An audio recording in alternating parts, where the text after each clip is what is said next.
Je vous amène en Uruguay pour le plus long carnaval du monde. Les tambours du candombe, c'est tout de suite dans Trax. Pour Trax, Seb, notre envoyé spécial, a remonté la filière des tambours du candombe.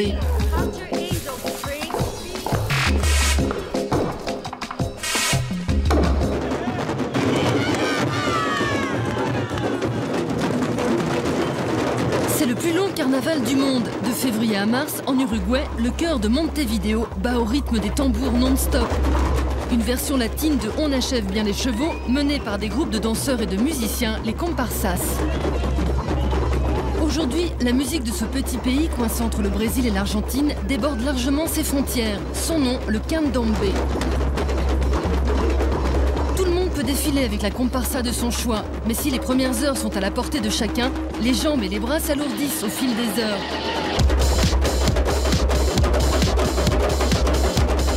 Le candombe puise sa force dans 3 tambours venus d'Afrique.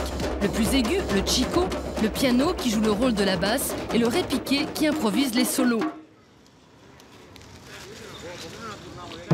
Et pour les accorder, rien de tel que la manière traditionnelle, un petit feu qui tend les peaux.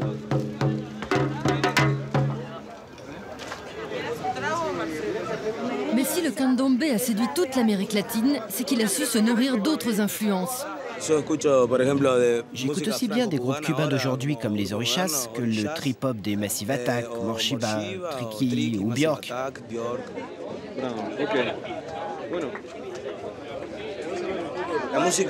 La musique est universelle, elle appartient au monde, elle n'appartient pas à un pays ni à personne. Nous, en faisant du candombe, on l'offre au reste du monde. Oui, c'est ouvert à tout le monde, beaucoup plus qu'avant. Ce soir, Braun, Bernardo et leurs comparsa, Los Chin-Chin, se produisent devant le jury du carnaval.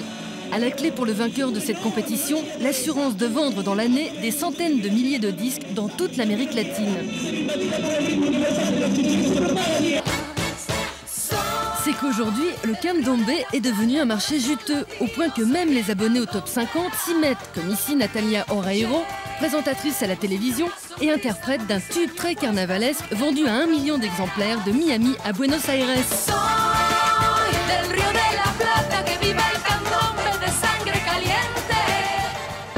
Même les Argentins se mettent au candombe. Le groupe Los Fabulos Cadillacs a vendu plus de 10 millions d'albums en Amérique, dont 4 millions aux États-Unis. Ils y ont même remporté un Grammy Award comme meilleur groupe latino. Un succès qui doit beaucoup au rythme venu d'Uruguay.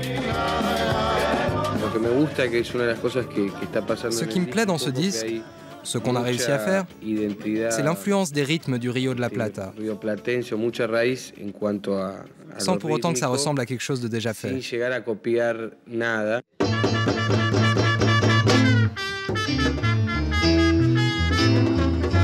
Maintenant, vous allez tous la fermer. Ça fait 3 heures que je dis on y va, alors on y va.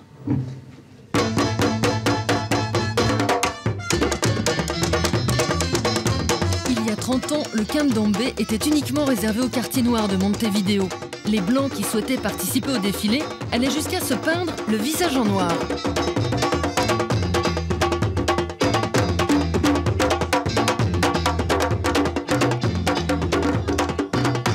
Désormais, cette musique fait partie du patrimoine uruguayen. Les groupes s'entraînent sur les toits des immeubles dans tous les quartiers de la capitale. À la veille de son concert devant le jury du carnaval, la température monte pour la comparsa C1080.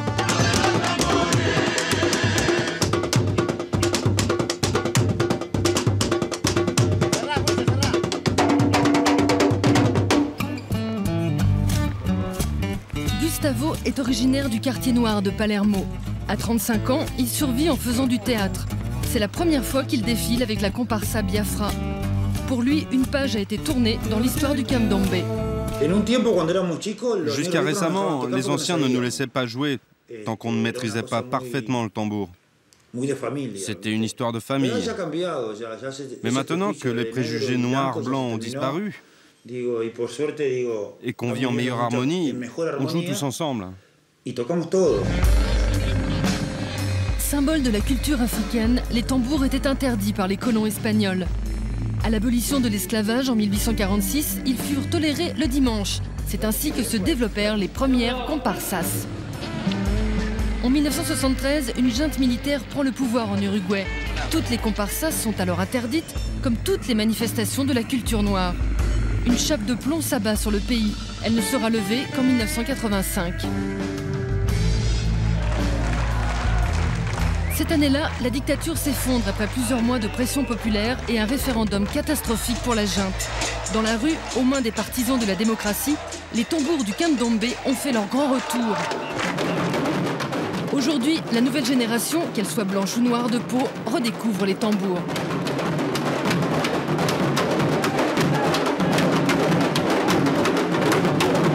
Grande nouveauté, même les filles s'y mettent. Laetitia, 23 ans, est institutrice. Passionnée de percussion, elle a intégré la comparsa Biafra. J'ai connu des gens qui jouaient du candombe. Alors j'ai pu toucher les tambours, voir comment changer les peaux. Et ça m'a de plus en plus attirée. Ça a été dur pour moi de sortir avec les comparsas parce que c'était pas commun pour une fille de jouer. En plus, mon père, il voulait pas trop. Il me disait que c'était trop lourd et que j'allais m'abîmer les mains et tout le baratin.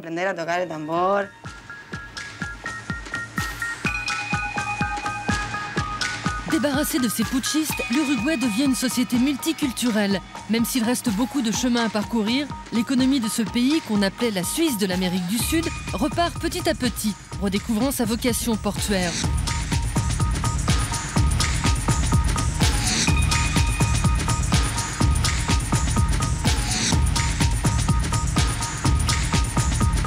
Entre Marilyn Manson et Jennifer Lopez, la production de disques locaux a bien du mal à se faire une place au soleil. Mais dans un coin, pourtant, un tambour résiste. Pour Valdemar Silva, rien n'a vraiment changé. En Afrique, les tribus s'appelaient d'un village à l'autre grâce au tambour. C'est ça qu'on a gardé en Uruguay. Les gens s'appellent de quartier en quartier et les défilés sont comme des appels. Les origines africaines sont restées, mais les rythmes, eux, ils ont changé. C'est pour ça qu'on peut dire que le candombe est vraiment uruguayen. Dans la maison où il est né, Valdemar Cachila Silva, le patron de la comparsa C1080, supervise les derniers préparatifs de sa troupe.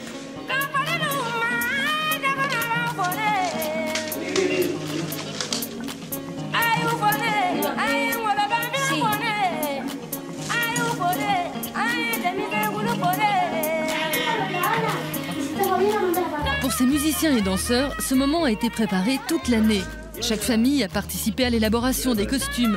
Au bout du chemin, pour les plus chanceux, la gloire d'être sacré roi du carnaval. Avoir une comparse, c'est très cher. Et personne n'a les moyens. Mais bon, en Uruguay, tant qu'on a des poumons, on défile.